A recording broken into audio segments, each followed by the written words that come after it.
ஹல்லேலூயா. கர்த்தருடைய பரிசுத்த நாமத்துக்கு ஸ்தோத்திரம். இந்த நேரத்தில் நம்ம தேவ வார்த்தையை கேட்க நம்ம எல்லாரும் ஆயத்தத்தோடு இருக்கலாமா? ஹல்லேலூயா. நம்மளோட ஆண்டவர் பேசணும். ஹல்லேலூயா. அவர் பேசினாதான் நம்ம வாழ்க்கை என்ன இருக்கும்? மாறும். யோசுவா 1:7-8 வாசிக்கும். என் தாசனாகிய மோசே உனக்கு கற்பித்த நியாய பிரமாணத்தின் படியெல்லாம் செய்ய கவனமாய் இருக்க மாத்திரம் மிகவும் பலங்கொண்டு திடமனதாயிரு. நீ போகும் இடமெல்லாம் புத்திமானாய் நடந்து கொள்ளும்படிக்கு அதை விட்டு வலது இடதுபுறம் விலகாதிருப்பாயாக. இந்த நியாயப்பிரமாண புஸ்தகம் உன் வாயை விட்டு பிரியாதிருப்பதாக. இதில் எழுதியிருக்கிறவைகளின் படியெல்லாம் நீ செய்ய கவனமாய் இருக்கும்படி இரவும் பகலும் அதை தியானித்து, அப்பொழுது நீ உன் வழியை வாய்க்க பண்ணுவாய், அப்பொழுது புத்திமானாயும் நடந்து கொள்ளுவாய். இங்க ஆண்டவர் யோசுவா இடத்துல நியாய பிரமாணத்தை குறித்து பேசுகிறார். ஆண்டவர் பாருங்க, சகலத்தையும் அறிந்த ஆண்டவர். அவர் எங்க இருக்கிறாரு? Is the God who is into future. அவர் வந்துட்டு நம்மளுக்கு முன்னாடி அவர் வந்துட்டு அட்வான்ஸ்ல இருக்கிறாரு. நம்மளுக்கு இன்னைக்கு நடக்குது தானே தெரியும், நாளைக்கு நடக்கிறது கூட நம்மளுக்கு தெரியாது. ஆனா 10 வருஷம் கழிச்சு ஆண்டவர் உங்க வாழ்க்கையில என்ன நடக்கும்னு அவருக்கு தெரியும். ஹல்லேலூயா. அப்ப பாருங்க, இந்த நியாய பிரமாணத்தின் அந்த வார்த்தைகள் என்னுடைய வாய் விட்டு விலகாத பிரியாத இருக்கணுமா? ஹல்லேலூயா. நீங்க அறிக்கை செய்து கொண்டே இருக்கணும். அப்பதான் நம்ம வாழ்க்கையில அற்புதங்களை பார்க்க முடியும். சரி, இந்த வார்த்தையை படிக்கும் போதுதான் நம்ம வாழ்க்கையில என்ன நடக்கும்? இரவும் பகலும் தியானித்து கொண்டிருப்பாயாக.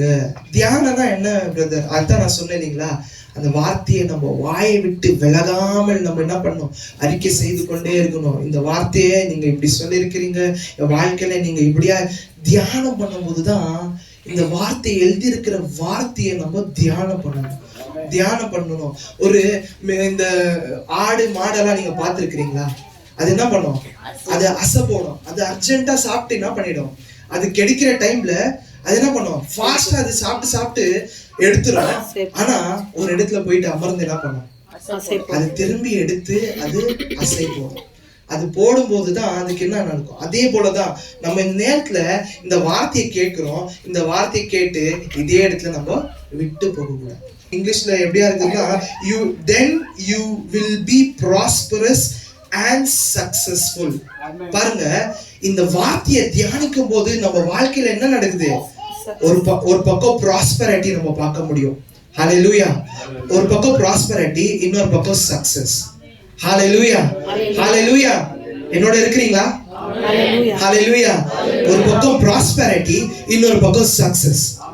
எப்போ நடக்கும்னா, நம்ம ஆண்டவருடைய வார்த்தையை நம்ம வாழ்க்கையில நம்ம பேசும்போது, ஆண்டவருடைய அந்த வார்த்தையை நம்ம தியானிக்கும் போது நம்ம வாழ்க்கையில ஒரு சக்சஸ், நம்ம வாழ்க்கையில ஒரு ப்ராஸ்பரிட்டியை நம்ம பார்க்க முடியும்.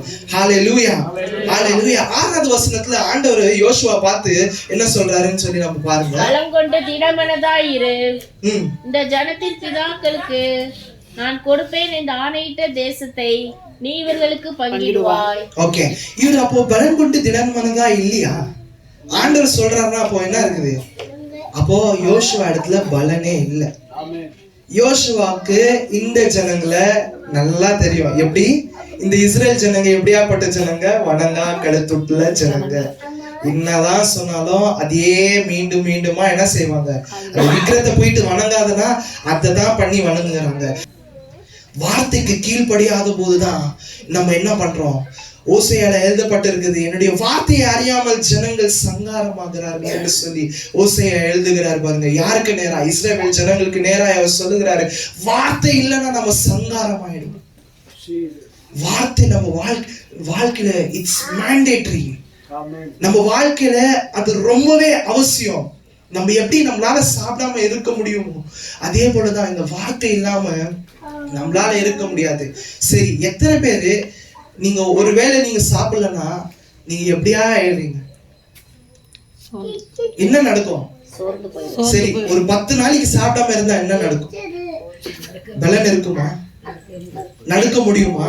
வேலைகளை செய்ய முடியுமா? இல்ல தானே. ஆனா இந்த ஆத்துமாக்கு எது தேவை? தேவனுடைய வார்த்தை தேவை. தேவனுடைய வார்த்தை இல்லாம எத்தனை நாள் இந்த ஆத்துமா இருக்க முடியும்? தேவனுடைய வார்த்தை இல்லைன்னா என்ன ஆயிடும்? நீங்க சாப்பிடலன்னா என்ன ஆயிடுவீங்க? செத்து போயிடுவீங்க. என்னோட எவ்வளவு பேர் ஒத்துக்கொள்றீங்க?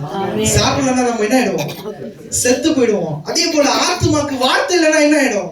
செத்து போயிடும். ஆத்துமா செத்த நிலையில இருக்கக்கூடாது. ஹல்லேலூயா. உங்களோட தான் பேசிக் கொண்டிருக்கிறார். இந்த ஆத்துமா செத்து போறதுக்கு அவர் உங்களை ரட்சிக்கல. சங்கீதம் 19:7. கர்த்தருடைய வேதம் குறைவற்றதும் ஆத்துமாவை உயிர்ப்பிக்கிறதுமா இருக்கிறது. ஆமென். ஆத்துமாவை எப்படியா இருக்குதா? உயிர்ப்பிக்கிறதா இருக்கிறதா. ஹல்லேலூயா. கர்த்தருடைய சாட்சி சத்தியமும் பேதையை ஞானியாக்குகிறதுமா இருக்கிறது. ஆமென். யோவான் 1:1 என்ன சொல்லப்படுதுன்னா அந்த எடுத்து வாசிங்க. ஆதியிலே வார்த்தை இருந்தது.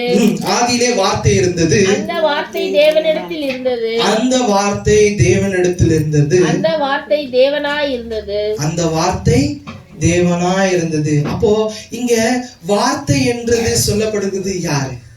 வார்த்தைனா இயேசு கிறிஸ்து. இயேசு கிறிஸ்துவை நம்ம நன்றாக அறிந்து கொள்ளணும்னா, நன்றாக நம்ம தெரிந்து கொள்ளணும்னா இந்த வார்த்தையை நம்ம தியானிக்க ஆரம்பிக்கணும்.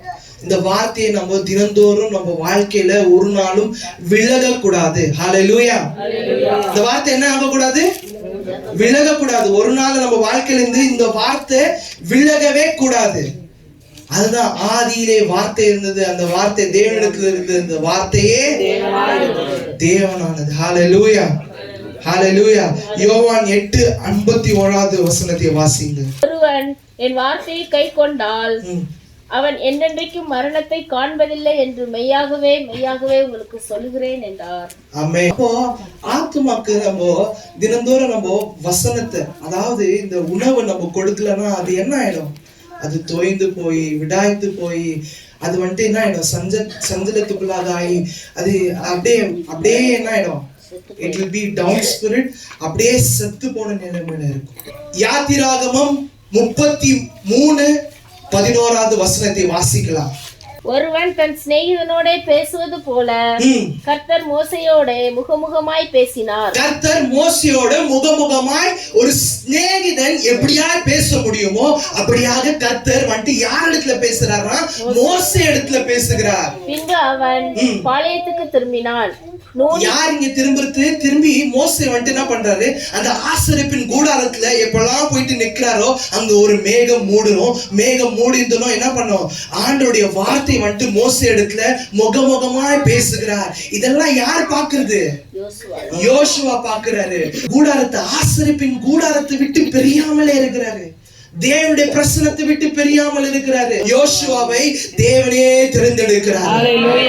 யோசுவாவை கொண்டு இந்த தேசத்தை பங்கிட போகிறேன்னு சொல்லி இங்க ஆண்டவர் திட்டமும். ஹல்லேலூயா. இங்க அநேக வாலிபர்களுக்கு இந்த நாள்ல அழைப்பு கொடுக்கப்பட்டிருக்குது வந்து ஊழியம் செய்யறதுக்கு. யோவான் John chapter 15:7.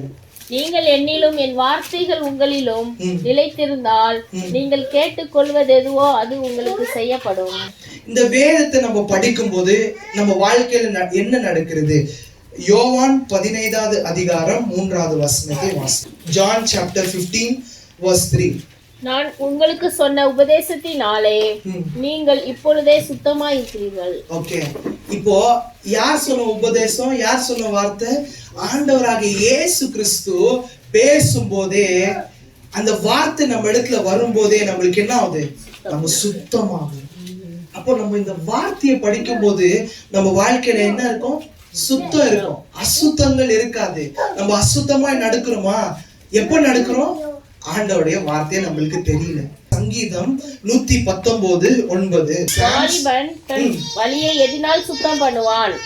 உமது வசனத்தின்படி தன்னை காத்துக் கொள்ளுகிறதினால் தானே.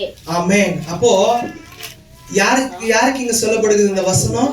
வாலிபர்கள் எல்லாரும் கவனமா கேளுங்க. வாலிபர்களுக்கு எது முக்கியமா அவசியமா இருக்குது? மொபைல் போனா, வாட்ஸ்அப்பா, இன்ஸ்டாகிராமா, யூடியூபா, ஷார்ட்ஸா? இல்லையே, ஆண்டோடைய வசனம். இது ரொம்ப அவசியம். யோசுவா கூடாரத்துல இருந்து என்ன செய்திருப்பாரு? வார்த்தையே அப்படியே தியானித்திருப்பாரு. நான் முதலாவது எதை பார்த்தோம்? நம்ம ஆத்துமா உயிர் அடையணும்னா இந்த ஆண்டுடைய வார்த்தை இருக்கு. ரெண்டாவது நம்ம பார்த்தோம், நம்ம வாழ்க்கையில ப்ராஸ்பரிட்டி சக்சஸ் இருக்கணும்னா இந்த வார்த்தையை நம்ம தியானிக்கணும். நம்ம மூன்றாவது நம்ம எதை பார்க்கிறோம்னு சொன்னா கிளீன் லைஃப், சுத்தமான வாழ்க்கை. சுத்தமான நம்ம வாழ்க்கையை வாழணும்னா ஆண்டுடைய வார்த்தை இருக்கணும். கடைசியாக இந்த வார்த்தை இருக்கும்போது யாரை நம்ம ஜெயிக்க முடியும்? நம்மளுக்கு இருக்குது ஒரே ஒரு எதிரி தான், உங்க சொந்தக்காரங்க இல்ல. அதை மாத்திரம் நல்லா புரிந்து கொள்ளுங்க. உங்க சொந்தக்காரம் யாருமே எதிரி இல்ல, அவங்களுக்குள்ளாக கிரியை செய்கிறவன் தான் எதிரி. ஹல்லேலூயா, ஹல்லேலூயா. அப்போ நம்ம ஒரு வசனத்தை நம்ம வாசிக்கலாம். Ephesians chapter 6:17. பேசியர் 6வது அதிகாரம் 17வது வசனம். இரட்சண்யம் என்னும் தலைச்சீராவையும் தேவ வசனமாகிய ஆவியின் பட்டயத்தையும் எடுத்துக் கொள்ளுங்கள். தேவ வசனமாகிய ஆவியின் பட்டயத்தை எடுத்துக் கொள்ளுங்கள். இது ஆவியின் பட்டயத்தை யாருக்கு விரோதமா நம்ம யுத்தம் செய்யணும்? வானமண்டலத்துல இருக்கிற பொல்லாத ஆவியின் சேனைகளோடு, அதிகாரங்களோடு, துரைத்தனங்களோடு நமக்கு யுத்தம் உண்டு. அசுத்த ஆவிகள் உங்க வாழ்க்கையை கரைப்படுத்த நினைக்கிற பொல்லாத ஆவிகளுக்கு விரோதமாய் நம்ம இந்த ஆவியின் பட்டயத்தை எடுத்து ஓங்கும் போது, இந்த ஆவியின் பட்டயத்தை, அதாவது இந்த வார்த்தையை நம்ம எடுத்து ஓங்கும் போது அவன் நம்மளை விட்டு ஓடி போகுவான். இயேசு கிறிஸ்து இடத்துல வந்து சாத்தான் என்ன பண்ணா? வசனத்துல பேசினா, வசனத்தை அவன் என்ன பண்றான்? போலியா என்ன பண்றான்? பேசி அவன் முடிக்கிறான். ஆனா ஆண்டவராகிய இயேசு கிறிஸ்து அவரே வார்த்தையா இருக்கிறாரு. அவரே வார்த்தையா இருந்து அந்த வார்த்தை நிமித்தமாய் சாத்தானவனை மேற்கொள்கிறார். ஹல்லேலூயா. அப்போ உங்களுக்கு விரோதமா எழும்புகிற சத்துருடைய கிரியைகளை நீங்க பிசிக்கலா நீங்க யுத்தம் செய்யக்கூடாது. இந்த ஆண்டவருடைய வசனத்தை கொண்டு, ஆண்டவருடைய வார்த்தை கொண்டு நீங்க மேற்கொள்ளணும். ஆண்டவருடைய வார்த்தை கொண்டு நீங்க ஜெயம் எடுக்கணும். ஹல்லேலூயா, ஹல்லேலூயா. சங்கீதம் 119:18. வேதத்தில் உள்ள அதிசயங்களை நான் பார்க்கும்படிக்கு என் கண்களை திறந்தருளும். ஓகே, இங்க வேதத்துல என்ன இருக்குது? அநேக அதிசயங்கள் இருக்குது. அநேக அதிசயங்கள், அற்புதங்கள், அடையாளங்கள் நடந்திருக்கிறது. அதெல்லாம் பார்க்க என்னுடைய கண்களை திறந்தரும். கண் இருந்தா தான் நம்ம படிக்க முடியும். காது இருந்தா தானே நம்ம இந்த வசனத்தை நம்ம கேட்க முடியும். ஆண்டவரே என் கண்களை திறந்தருளும், என் காதுகளை திறந்தருளும் என்று சொல்லி நம்ம அப்படியே கண்களை மூடின வண்ணமா நம்ம கேட்கலாமா? ஆண்டவரே என் கண்களை திறந்தருளும் அப்பா, என் காதுகளை திறந்தருளும் சுவாமி. உங்க வசனத்தை, உங்க வார்த்தையை நான் கீழ்ப்படிந்திருக்க. Let's start off it. Hallelujah. அப்படியே ஆமென். ஆண்டவருக்கு ஒப்பு கொடுத்துடலாம்.